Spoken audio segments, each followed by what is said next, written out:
그것이 알고 싶다 2017년 마지막 시간을 갖도록 하겠습니다. 제가 접수받은 질문이 두 가지가 있거든요. 그래서 두 가지가 뭔지 말씀드리고 그 다음에 여러분 추가 질문이 있으신지 혹시 확인을 해본 후에 시작을 하도록 하겠습니다. 접수된 질문은요. 첫 번째로 가정에서 남편이나 아내 혹은 자녀가 믿음 안에 살고 있지 않은 상황에 있으면 제가 어떻게 해야 되겠습니까? 아마 그 가정에서 전도하는 문제에 관해서 질문하신 것 같아요. 그래서 우리가 이제 믿지 않는 식구들이 있을 때 어떻게 복음을 효과적으로 잘 나눌 수 있을 것인가에 대한 그 질문을 좀 다뤄보도록 할 예정이고요. 그 다음에 두 번째 질문은 디모데후서 4장 6절에 보시면 사도 바울이 이렇게 얘기하고 있습니다. 전제와 같이 내가 벌써 부어지고 나의 떠날 시각이 가까워 왔도다. 나의 선한 싸움을 싸우고 나의 달려갈 길을 마치고 믿음을 지켰으니 이렇게 되어 있는데 여기에서 말하는 이 선한 싸움이라는 것은 구체적으로 무엇을 말하는 것입니까? 하는 질문이 접수가 되어 있습니다. 그래서 이 두 가지 질문을 먼저 다뤄보도록 하겠고요. 추가 질문이 혹시 있으시면 지금 미리 좀 말씀을 해주시겠습니까? 그 두 가지 이외에 질문하기 원하시는 분 계시면 네, 안 계시면 그럼 일단 두 가지를 시작을 해보도록 하겠고요.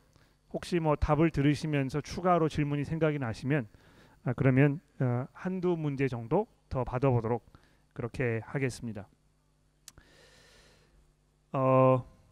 여기 앉아 계시는 교우 여러분들 중에 가정에서 남편 되시는 분이나 또는 아내 되시는 분들 또 부모님들 혹은 자녀들 직계 가족들 중에 아직 믿음이 없는 그런 분들을 두고 계시는 분들이 아마 이 자리에 있으실 것입니다.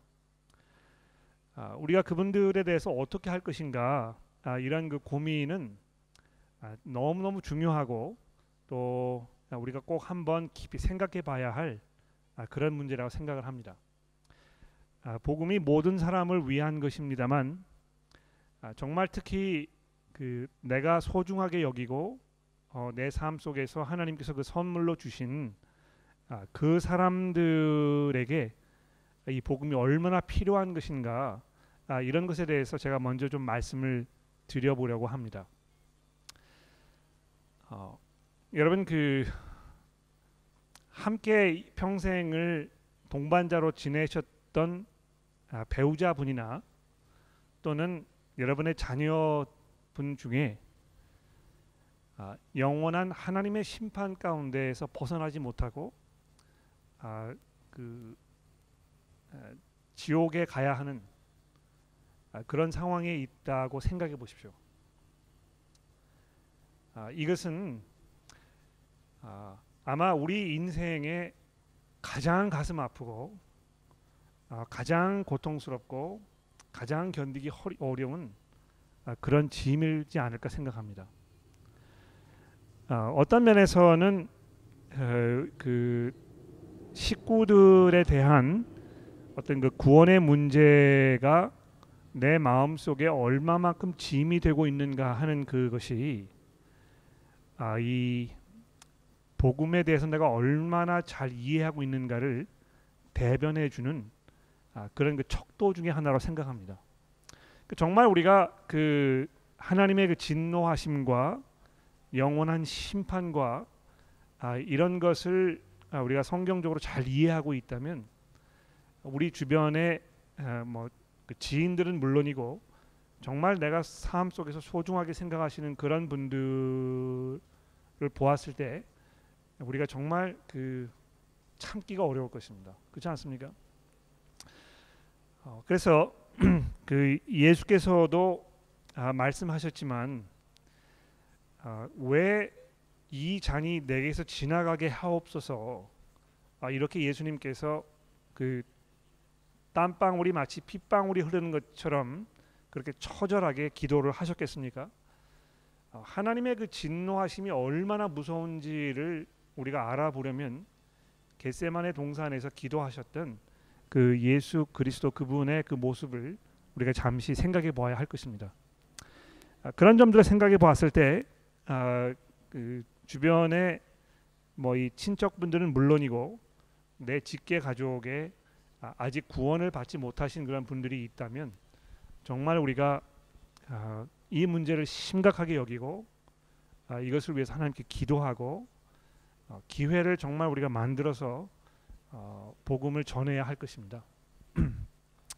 자, 그런데 그럼 구체적으로 어떻게 할 것인가, 이런 문제를 우리가 좀 생각해 봐야 되겠죠. 저희 교회의 어떤 교우분께서는 지난 15년 이상 내가 이 제 형님 위해서 기도했는데 아직도 뭐 별로 진전이 없습니다. 이렇게 하소연하시는 분을 제가 얼마 전에 같이 대화를 나눈 적이 있습니다. 아마 그 동일한 그런 안타까움, 그런 문제점들을 안고 계시는 분들이 굉장히 많을 것 같아요. 그러니까 제 경험으로 봐도 나랑 가장 가까운 사람이랑 이 복음에 관해서 이야기하는 것이 제일 어렵게 느껴집니다. 저도 왜 그런지 모르겠어요. 그냥 뭐 한 번도 본 일이 없는 분일 경우에 아주 자연스럽게 복음에 대해서 이야기할 수 있고, 또 교회에서 뭐 이렇게 그 아직 믿음이 없는 분이라는 것에 대해서 제가 확신이 있는 분에게는 언제든지 찾아가서 복음을 말씀드리고 설명드리고 이렇게 할 수 있는데, 왜 함께 살고 있는 그 사람에게는 복음에 대해서 이야기하는 것이 이렇게 쑥스럽고 또 부담스럽고 어렵게 느껴지는가? 왜 그런지 잘 모르겠습니다. 근데 중요한 것은 왜 그런가를 우리가 아는 것보다는 우리가 할 수 있는 것이 무엇인가, 이 문제를 조금 구체적으로 생각해 보는 것이 필요하지 않을까 생각을 합니다. 근데 이제 가족 식구분들이라고 해서 똑같은 접근 방식을 대하는 건 좀 어렵다고 생각을 해요. 가령 예를 들어서 여러분이 지금 믿음이 있으신 아내 되시는 분인데 믿음이 없는 남편에게 내가 어떻게 복음을 잘 전할 것인가, 이런 상황이 있을 수 있겠죠. 또 반면에 내가 믿음이 있는 남편이지만 믿음이 없는 아내와 함께 살고 있을 때 내가 어떻게 해야 될 것인가, 이거는 굉장히 뭐 비슷한 면이 많이 있습니다만 동시에 그 차별화해야 할 그런 부분도 상당히 많다고 생각을 합니다. 그래서 일단 그 믿음이 있는 부인 되시는 분께서 믿음이 없는 남편 되는 분에게 어떻게 복음을 전할 것인가, 이 문제를 좀 다뤄보도록 하겠고요. 그 다음에 바꾸어서 남편이 아내에게, 그리고 부모가 자식에게, 또 자식이 부모에게 이렇게 하는 그 방법을 좀 순서대로 생각을 해보도록 하겠습니다. 근데 그 구체적인 내용을 하나하나씩 다루기 이전에요, 여러분들에게 먼저 보여드리고 싶은 구절이 하나 있는데 디도서의 말씀을 잠깐 저랑 살펴봐 주시겠습니까? 디도서 2장의 말씀입니다. 디도서 2장에 보시면 1절부터 제가 10절까지를 읽어보겠는데요. 저와 함께 이 말씀을 좀 살펴봐 주시길 바랍니다. 디도서 2장 1절부터 읽도록 하겠습니다. 오직 너는 바른 교훈에 합당한 것을 말하며 늙은 남자로는 절제하며 경건하며 신중하며 믿음과 사랑과 인내함에 온전하게 하고, 늙은 여자로는 이와 같이 행실이 거룩하며 모함하지 말며 많은 술의 종이 되지 아니하며 선한 것을 가르치는 자들이 되고, 그들로 젊은 여자들을 교훈하되 그 남편과 자녀를 사랑하며 신중하며 순전하며 집안일을 하며 선하며 자기 남편에게 복종하게 하라. 이는 하나님의 말씀이 비방을 받지 않게 하려 함이라. 너는 이와 같이 젊은 남자들을 신중하도록 권면하되 범사에 내 자신이 선한 일에 본을 보이며 교훈에 부패하지 아니함과 단정함과 책망할 것이 없는 바른 말을 하게 하라. 이는 대적하는 자로 하여금 부끄러워 우리를 악하다 할 것이 없게 하려 함이라. 종들은 자기 상전들에게 범사에 순종하여 기쁘게 하고 거슬러 말하지 말며 훔치지 말고 오히려 모든 참된 진실성을 나타내게 하라. 이는 범사에 우리 구주 하나님의 교훈을 빛나게 하려 함이라. 자, 여기 보시면은 그 여러 상황들에 대해서 지금 말씀하고 있습니다. 근데 이 상황들의 공통적인 것은 믿는 사람이 주변에 있는 사람들과 어떤 관계를 맺고 살아야 할 것인가, 그 문제를 다루고 있습니다. 근데 여기 주변에 있는 사람들이라는 것은 믿는 사람들도 있고 믿지 않는 사람들도 있고 내 직계 가족에 있는 사람들도 있고 또 가정 밖에 있는 사람들도 있고 이런 그 여러 가지 상황을 지금 놓고 이야기하고 있는 것입니다. 근데 여기 보시면 가령 예를 들어서 늙은 남자로는 어떻게 해라 쭉 설명하고 있습니다. 그렇죠? 2절입니다. 또 3절에 보시면 늙은 여자로는 어떻게 하라 이렇게 쭉 설명을 하고 있습니다.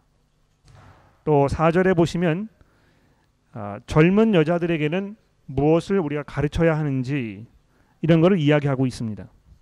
또 6절에 보십시오. 젊은 남자들에게는 어떻게 하는지 이렇게 이야기하고 있고요.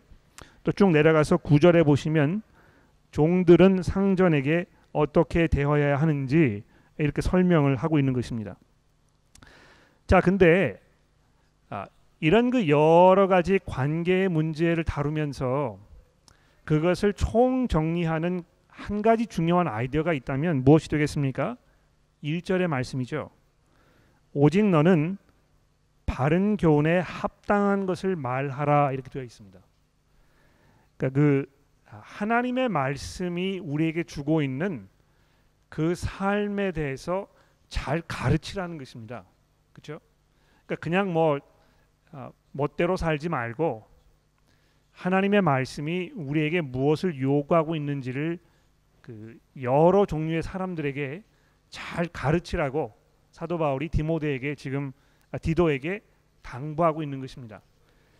그래서 나이가 많으신 남자들은 어떻게 하는 것입니까? 절제하고 경건하며 신중하며 믿음과 사랑과 인내함에 온전해야 한다 이렇게 되어 있고요.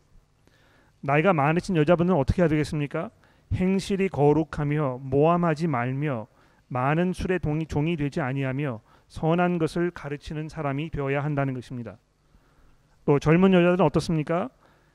남편과 자녀를 사랑하며 신중하며 순전하며 집안일을 하며 선하며 자기 남편에게 복종하게 하라 이렇게 되어 있습니다. 이렇게 함으로 인해서 어떤 결과를 얻게 되는 것입니까? 5절 마지막 절에 보십시오. 이는 하나님의 말씀이 비방을 받지 않게 하려 함이라. 여기 굉장히 중요한 그 아이디어가 있죠. 가정에서 우리가 어떻게 해야 되겠습니까?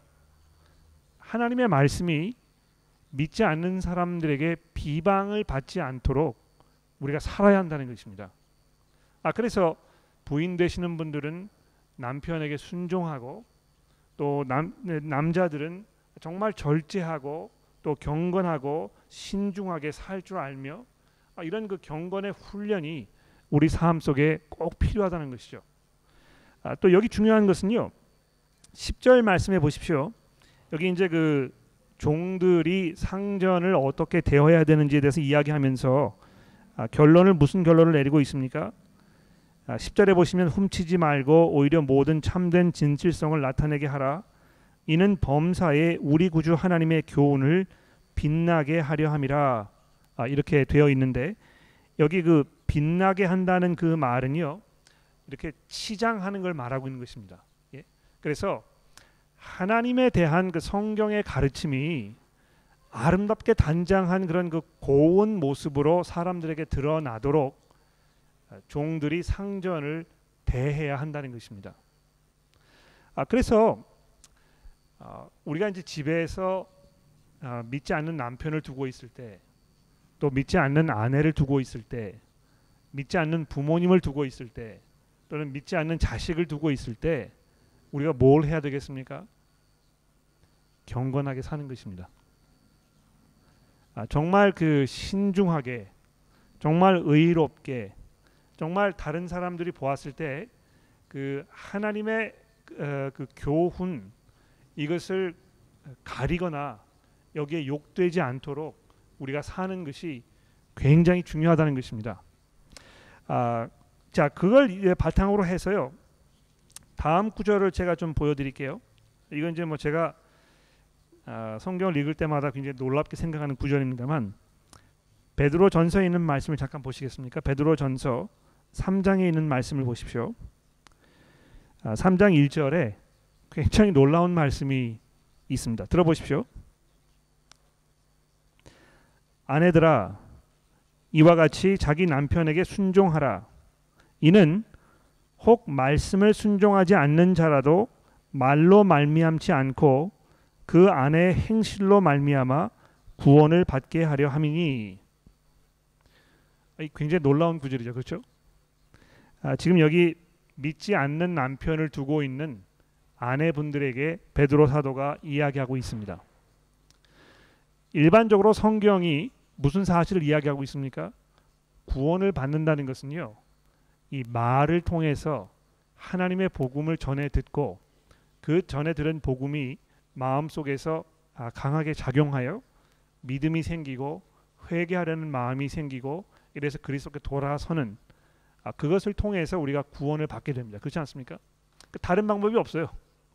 성경 전체가 구원받는 일에 대해서 설명하면서 어떤 다른 방법을 우리에게 주지 않습니다. 그러니까 복음이 소개되고 그 복음을 보고 듣고 거기에 그 적절한 어떤 그 반응을 보이고 이렇게 해야 하는 것인데, 오직 이 베드로전서 3장에서는요 그것과 약간 다른 말씀 한 가지를 하고 있습니다. 무슨 말씀입니까? 말씀을 순종하지 않는 남편이 있을지라도 믿는 아내의 행실로 말미암아, 이렇게 되어 있습니다. 그러니까 믿지 않는 남편을 두고 계시는 그 아내분들이 여기 계시면 여러분 어떻게 하셔야 되겠습니까? 여러분의 행실이 복음에 합당하고 여러분의 그 삶의 모습을 통해서, 특히 남편에게 순종하는 모습을 통해서 그 복음이 그 사람 그 복음의 그 아름다움, 그 복음의 매력적인 삶, 하나님을 우리가 의지하고 살 때에 우리가 누리는 그런 그 좋은 것들, 이런 것들을 삶을 통해서 직접 보여주어야 한다는 것입니다. 그렇죠? 그러니까 왜 베드로 사도가 이렇게 이야기하고 있느냐 하면, 아내들이 남편을 가르치려 들지 말아야 하기 때문에 그런 것입니다. 성경이 그 문제에 대해서 아주 구체적으로 여러 번 강조하고 있거든요. 그러니까 아내 되시는 분의 역할은 남편을 가르치시는 것이 아니고요, 여러분의 경건한 삶을 통해서 하나님을 의지하는 삶이 얼마나 매력적인가, 얼마나 훌륭한 것인가, 이것을 보여주셔야 할 그런 책임이 있다는 것입니다. 이것은 믿지 않는 남편과 결혼해도 괜찮다는 말씀은 아닙니다. 이 베드로 전서가 이야기하고 있는 것은 그 두 사람이 결혼하기 전에 믿지 않는 사람이었는데 결혼하고 살다가 나중에 아내가 먼저 믿게 된 그런 경우를 이야기하고 있는 것이 분명합니다. 그렇죠? 그러니까 이건 뭐 내가 전도를 하기 위해서 이 믿지 않는 남편과 내가 결혼해야 되겠다고 이야기하시는 것은 좀 어폐가 있어요. 믿지 않는 남편과 결혼하셔서 그리스도인으로 살아가는 것은 정말 어려운 일입니다. 굉장히 그것이 고통스럽고 많은 대가를 요구하는 그런 삶이거든요. 어떤 면에서 믿지 않는 남편을 두고 계시는 부인 되시는 분은 뭐 이렇게 말씀드리면 죄송합니다만 그 기형적인 형태를 가지고 사시는 것입니다. 왜 그렇습니까? 머리가 둘이기 때문에 그렇습니다. 여러분이 그리스도인이시면 여러분의 머리는 누구입니까? 예수 그리스도이십니다. 그렇지 않습니까? 그러니까 우리가 그리스도를 주로 고백하고 그리스도를 순종하고 살게 되고 이렇게 되는 것인데, 머리 대신 그리스도와 독립된 또 하나의 머리가 남편으로서 나의 삶에 어떤 그 리더십의 역할을 지금 하고 있는 그런 아주 이상하고 불편하고 어려운 그런 상황 속에 있게 된다는 것입니다. 그러므로 젊은 여성, 결혼하지 않으신 미혼 여성께서 결혼하게 되면 그 결혼할 대상자가 믿음 안에 있는 사람인지 아닌지 확인해보고, 또 그런 사람이 아니면 결혼하지 못하도록 적극 말리고 이렇게 할 책임이 우리에게 분명히 있는 것입니다. 그런데 뭐 이미 결혼해가지고 아내가 먼저 믿음을 갖게 된 그런 상황이라면 그럼 어떻게 해야 되겠습니까? 고린도전서의 사도 바울이 뭐라고 이야기하고 있습니까? 믿지 않는 사람과 지금 살고 있는 상황일 경우에 그 믿지 않는 사람이 계속 살기 원하면 헤어지지 말라는 것입니다. 그렇죠? 이 헤어질 사유가 되지 않는다는 것입니다. 그냥 그 믿지 않는 사람과 내가 결혼 생활을 하고 있기 때문에 내가 감수해야 할 그런 모든 삶의 짐들을 그냥 지고 가야 하는 것입니다.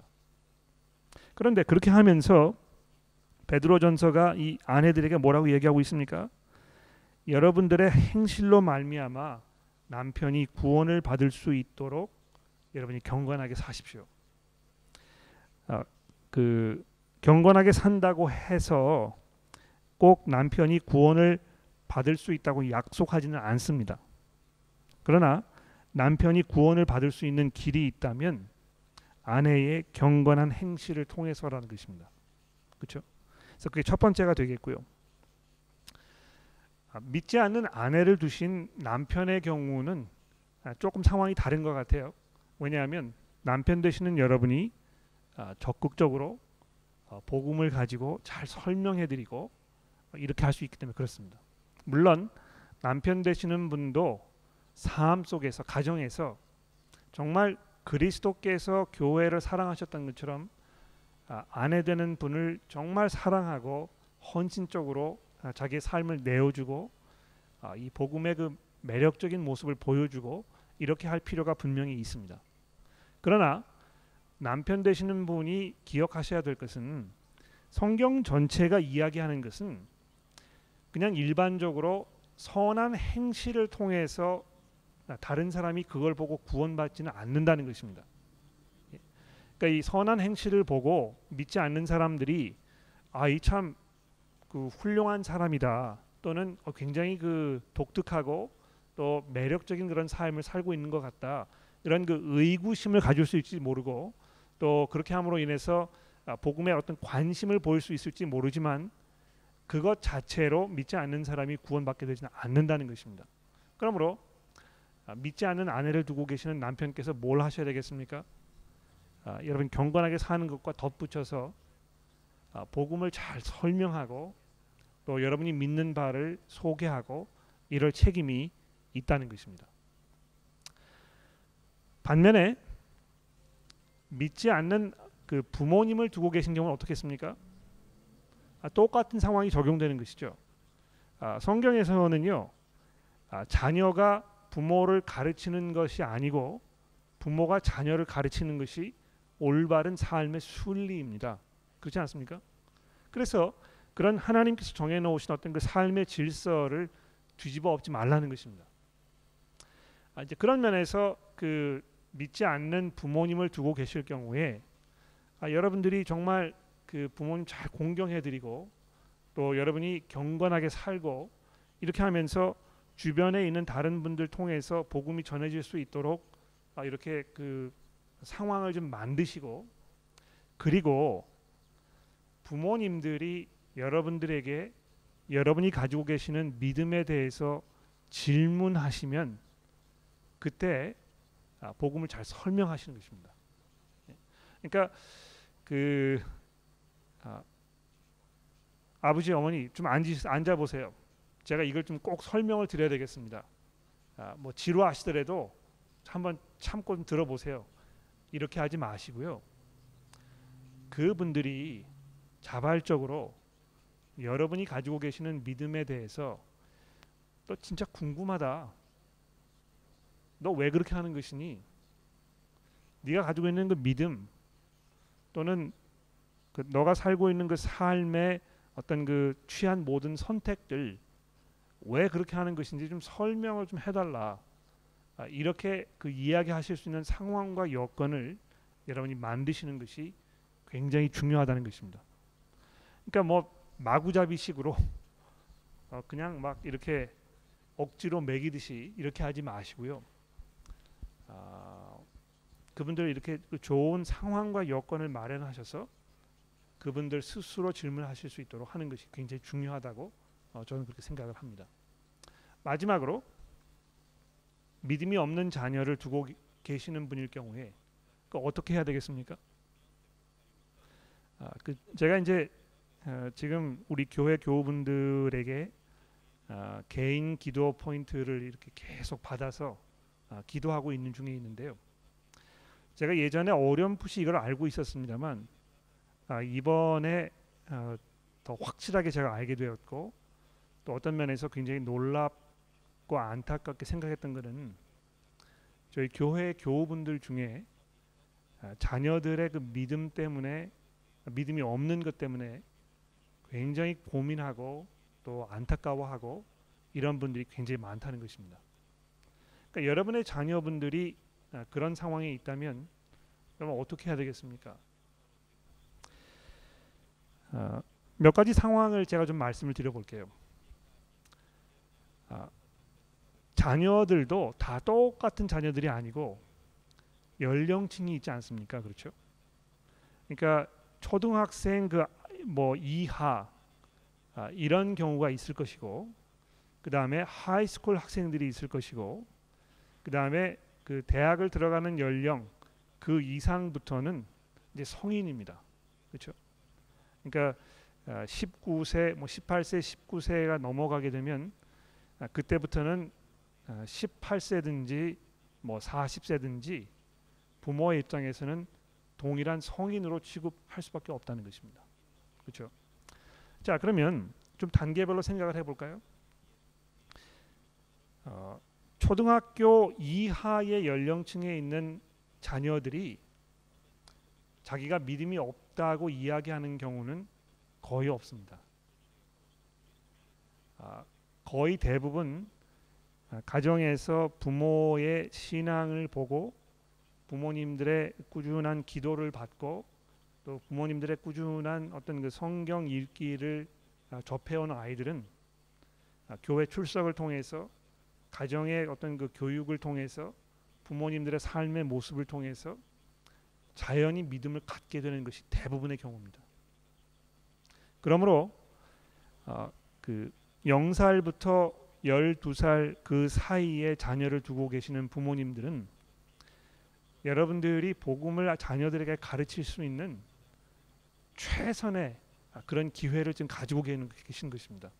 그러니까 여러분이 지금 꾸준하게 반복적으로 매일매일 자녀들에게 복음을 심어주지 아니하시면 정말 나중에 가서 굉장히 어려운 상황을 접하게 되실 것입니다. 그러므로 그때가 되기 이전에 매일 그 성경을 같이 읽으시고 또 함께 기도하시고 또 여러분의 신앙을 자녀들에게 얘기해 주시고 또 여러분이 내리시는 어떤 그 삶의 선택들 왜 우리가 지금 이사를 해야 되는 것인지 또 왜 아버지가 직장을 바꿔야 하는 것인지 뭐 이런 그 삶의 여러 가지 문제들이 있지 않습니까? 그런 것들을 복음에 비추어서 자녀들에게 자꾸 설명해 주는 것입니다. 또 자녀들이 학교에서 겪는 어떤 그 삶의 경험들 그들이 느끼는 어떤 그 뭐 속상함, 슬픈 일, 기쁜 일, 친구들과의 관계 이런 그 모든 면에서 성경에 그 있는 하나님의 말씀을 가르쳐주고 또 여러분들이 그 직접 그렇게 사는 모습을 보여주고 이것이 반복적으로 10년 이상 뭐 계속 이렇게 진행되어야 하는 것입니다. 그렇죠? 하이스쿨 경우에는 좀 상황이 다른 것 같아요. 하이스쿨 일단 들어가게 되면 13살, 14살 이상 되잖아요. 이제 그럼 질문을 하기 시작하는 것입니다. 그렇죠? 그러니까 질문을 하는데 여러 종류의 질문이 있겠습니다만 그 저희 아이들의 경우를 좀 말씀을 드려볼게요. 특히 저희 딸아이 경우에 13살이 되니까 딱 13살 됐을 때 이제 그런 질문을 저희들에게 하더군요. 아빠, 하나님은 정말 불공평하신 분인 것 같아. 왜 어떤 사람들은 뭐 구원을 하시고 어떤 사람들은 구원을 하지 않으시는지 제가 이해를 할 수가 없다는 것입니다. 그리고 하나님께서 너무 그 이기적이 아닌가? 왜 그 자기만 섬기라고 이렇게 하시고 다른 것들을 섬기면 안 된다고 이야기하는 것인가? 이런 질문을 이제 하기 시작하는 것입니다. 그러니까 그런 질문을 받았을 때 여러분 어떻게 해야 될까요? 아이 귀찮아, 공부해. 첫 번째. 두 번째. 글쎄 잘 모르겠는데 나중에 생각해 보자. 세 번째. 교회 가면 목사님에게 물어봐. 네 번째. 그래, 우리 그 문제에 대해서 같이 한번 생각해 보자. 나도 사실 좀 궁금하게 생각했었는데 이 문제를 뭐 우리가 지금 당장 해결할 수 없더라도 우리 좀 꾸준히 같이 한번 생각해 보고 또 많이 얘기를 해보자. 어떤 게 정답이겠습니까? 예, 마지막이겠죠, 그렇죠? 어떤 부모님들은 자녀들이 던지는 질문에 대해서 명쾌한 답을 항상 주기 어려운 그런 분도 계시고, 또 성경을 많이 알고 있더라도 자녀들이 던지는 질문에 명쾌한 답을 주기 어려운 그런 질문들을 던지는 경우도 많이 있습니다. 제가 드리고 싶은 말씀 뭐냐면, 청소년 시기가 되었을 때, 그러니까 이 하이스쿨 다니는 때가 되었을 때 여러분들이 그 자녀분들을 인격적으로 대하면서 꾸준히 얘기하고 또 질문할 수 있는 상황과 여건을 마련해주고 그런 질문을 하는 것이 굉장히 중요하다는 것을 아이들에게 그 가르쳐주고, 또 질문이 있었을 때에 그것을 어떻게 해서든지 간에 해결할 수 있도록 여러 가지 방법을 모색하는 이런 것이 굉장히 중요하다는 것입니다. 그러니까 여러분이 그렇게 하지 아니하고 뭐 공부해, 나중에 생각해 보자, 나도 모르겠어, 이런 것이 계속 반복되게 되면 자녀들의 머릿속에 무슨 생각이 들겠습니까? 이 신앙생활이라는 거는 그렇게 중요한 것이 아니구나. 그러니까 이 뭐 그냥 나도 그럼 뭐 대충 살아야지, 뭐 이렇게 되게 되는 것입니다. 그래서 18살 넘어간 상황에서 부모님들이 이제 그 교회를 오랫동안 다니셨지만 자녀들이 이제 그 18세 이상 된 성인인 경우에 믿음을 갖추고 있지 않으면 그것이 무엇의 결과이겠습니까? 유아 시절과 청소년 시절 여러분이 부모로서의 역할을 잘 감당하지 않으셨기 때문에 그렇게 된 것입니다. 그런 경우가 10중 8구는 맞습니다. 물론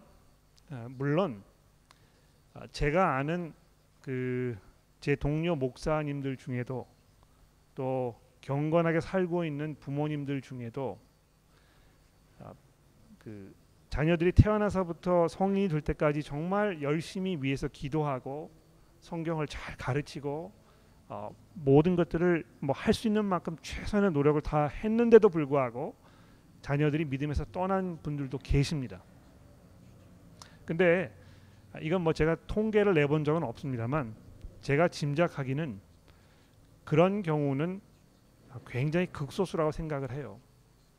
그러니까 대부분의 경우에 성인이 되었는데 믿음 생활을 잘 하지 않거나 믿음에서 떠났거나 이런 경우는 부모님들이 유년 시절과 청소년 시절에 여러분의 그 사역을 잘 감당하지 않으셨기 때문에 그런 경우가 많다는 것입니다.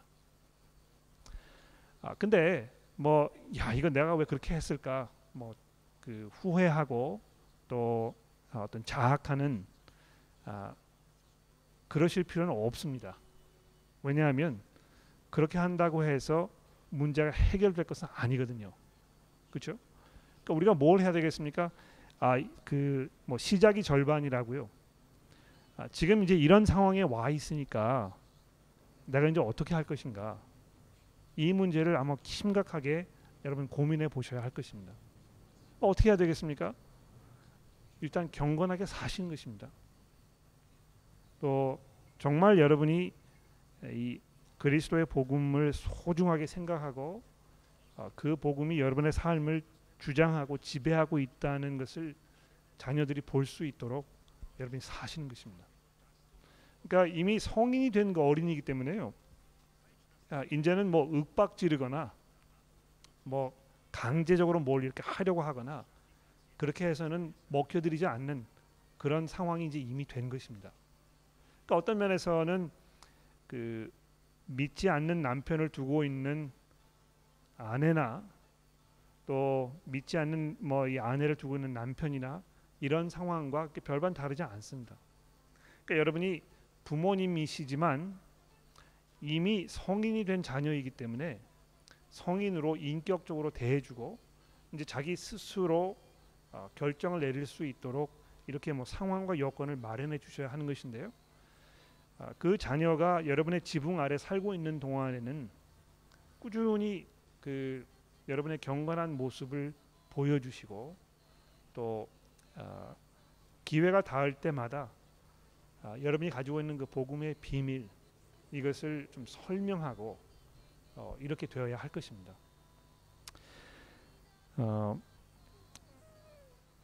모든 전도가 그렇습니다만 믿지 않는 자녀들을 두고 계시는 부모님들에게는 이것이 단기전이 아니고요, 장기전입니다. 그렇죠? 하루아침에 믿음을 갖게 되는 그런 경우는 뭐 거의 없다고 보면 될 것 같아요. 그러니까 제가 알고 있는 뭐 성인 여러분들도 예수를 이렇게 믿기로 고백하기 전까지 뭐 1년, 6개월, 1년, 뭐 3년, 5년 뭐 이런 분들이 계시잖아요. 그러니까 자녀들도 아마 똑같은 경우일 것입니다. 한 가지 뭐 여러분들이 이제 그 어드밴티지가 있다면 무엇이겠습니까? 여러분들이 그 뿌려놓은 그 씨가 있으면 그것이 열매를 맺을 수 있는 가능성이 농후합니다. 그렇죠? 그래서 정말 자녀들을 위해서 기도하고 하나님께 간구하고 매어달리고 또 주변에 있는 사람들에게 도움을 좀 요청하고 이렇게 해야 될 것입니다. 굉장히 많이 말씀을 드렸는데 혹시 거기에 대해 추가 질문이 있으시면 좀 하시겠습니까?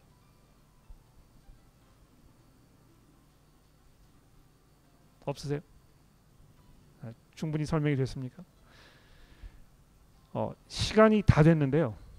그 두 번째 질문은 제가 그 내년에 이제 새로 시작을 할 때 그때 다뤄보도록 그렇게 하겠습니다. 기도하고 마치도록 하겠습니다. 하나님 아버지, 저희 가족 식구들 중에 믿음에 서 있지 않거나 또 믿음에서 멀어진 그런 분들을 두고 있는 교우분들이 계시다면 하나님께서 그분들의 간구를 들어주시고 은혜를 베푸셔서 복음의 열매가 그분들의 삶 속에 있을 수 있도록 도와주시기를 하나님 저희가 간구합니다. 하나님 그 구원이 얼마나 소중하고 놀라운 하나님의 선물인가를 우리가 기억하였을 때 그것을 누리지 못하고 있는 그런 이들이 우리의 식구이라면 이것이 얼마나 안타깝고 얼마나 괴로운 일인지 우리가 상상하기 어렵습니다.